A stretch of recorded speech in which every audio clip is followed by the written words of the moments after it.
Na reportagem de hoje da série A Grande Imigração Italiana, o Paulo Miller explorou um tema bem curioso, as construções de pedra. Quando chegaram aqui no Brasil, os italianos viram nas pedras um pedacinho da Itália. E hoje tem Casa de Pedra considerada patrimônio histórico aqui em Santa Catarina. Vamos ver na reportagem na tela do BG.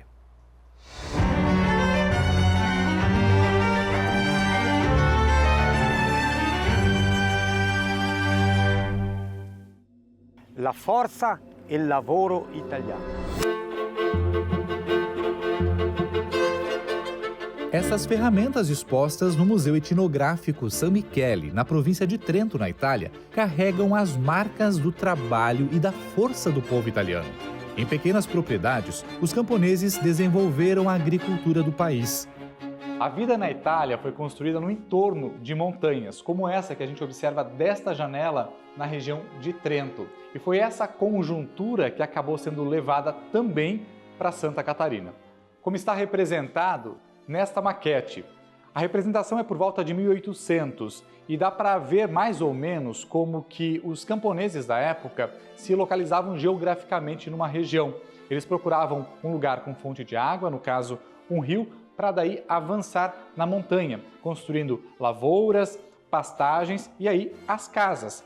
E sempre a religiosidade muito presente com a construção de igrejas.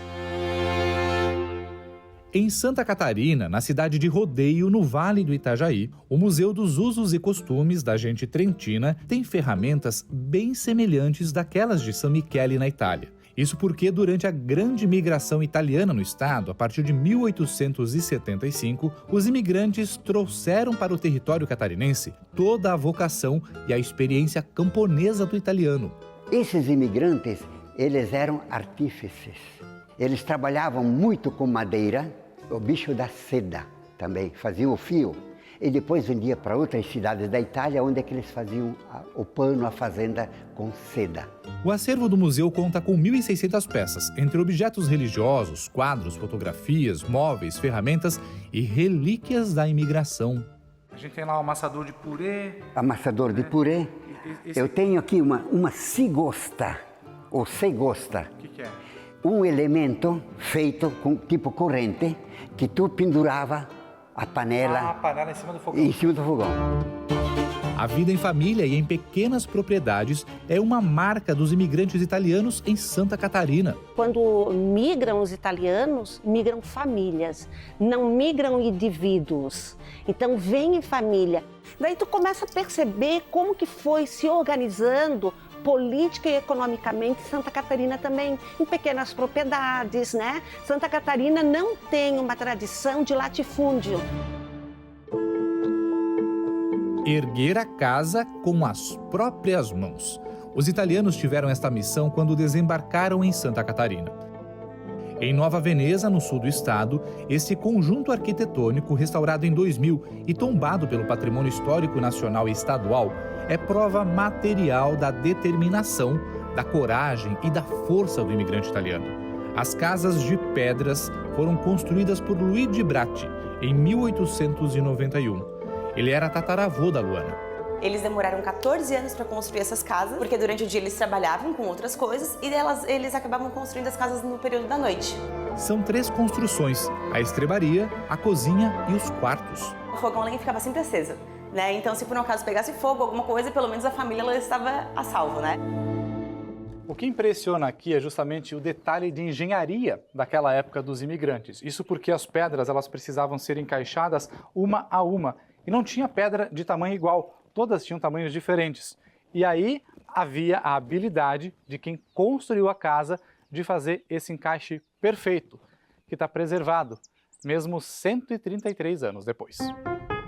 As casas de pedras de Nova Veneza não são as únicas no estado. Um descendente de italiano ergueu a própria casa de pedra, como fizeram no passado os imigrantes. Pelas bandeiras, é fácil localizar o construtor na comunidade do Ipiranga, em Rodeio. Um brasileiro com sangue italiano. O nome dele é Dionísio. Seu Dionísio! Opa! Tem alguém em casa? Oh, buongiorno, siete benvenuti, un abbraccio. Buongiorno. Un piacere grande di riceverti qua. Prazer, Paulo. Dionísio. Seu Dionísio nos leva direto para a cozinha, no fogão a lenha polenta. Se cresce così, se sfiori così. Oh, oh, oh, bella polenta così, tchá, tchá, pum, tchá, É no embalo das cantorias italianas que o seu Dionísio apresenta a Casa de Pedra. Todos os detalhes remetem à Itália. A construção começou em 1995 e levou 20 anos para ficar pronta. Por exemplo, se tu olha por fora, parece uma casa pequena, mas você vê o tamanho desse quarto ali. Olha o tamanho desse quarto. E tudo de pedra. O seu Dionísio calcula que ele usou mais ou menos 2.000 pedras para construir essa casa. Algumas chegavam a pesar até 2 toneladas. Como não tinha muita máquina na época para poder erguer essas pedras, o seu Dionísio deu aquele jeitinho que a gente chama de jeitinho italiano para colocar a casa de pé. Tudo na mão e eu sozinho. As irmãs só acreditaram na ideia quando viram a casa de pedra firme, em pé. E ele se virou sozinho, ele ser engenheiro, assim, né? Simplesmente com a ideia e o projeto dele, que estava na vida dele, né? Se procurava o Dionísio, ele estava aqui escondido atrás das pedras, né? Batalhou muito, não sei como é que ela ainda tem mão. Seu Dionísio e as irmãs são descendentes das famílias italianas Bertoldi, Feltrin e Fiamoncini. Eles vieram em 3 levas. Uma parou em Curitiba, outra parou em Blumenau, que é um desbarque em Itajaí, e outra em Porto Alegre. Na Itália, as casas de pedras milenares seguem firmes como em Noépoli, no sul do país. Nas ruas estreitas da cidade, construída no alto de uma montanha, tem pedras nas escadarias, nos muros. A arquitetura é tão semelhante quanto das edificações erguidas pelos imigrantes italianos em Santa Catarina. Os italianos tinham extrema habilidade com as pedras. O tataravô da Norma, imigrante que aportou em Rio dos Cedros em 1883, vindo da cidade de Albiano, na Itália, trouxe os ensinamentos e passou para as gerações seguintes. O pai dela aprendeu com os antepassados o ofício de lidar com as pedras. Com todas as dificuldades que eles tiveram aqui, eles tinham que encontrar um jeito de produzir, de vender, para ter dinheiro. Então, meu pai viu que nesse terreno aqui as pedras eram duras de verdade.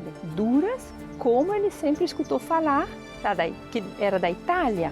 Com fogo, as pedras eram rachadas. Ferramentas ajudavam a retirar o material usado como fundamento em construções.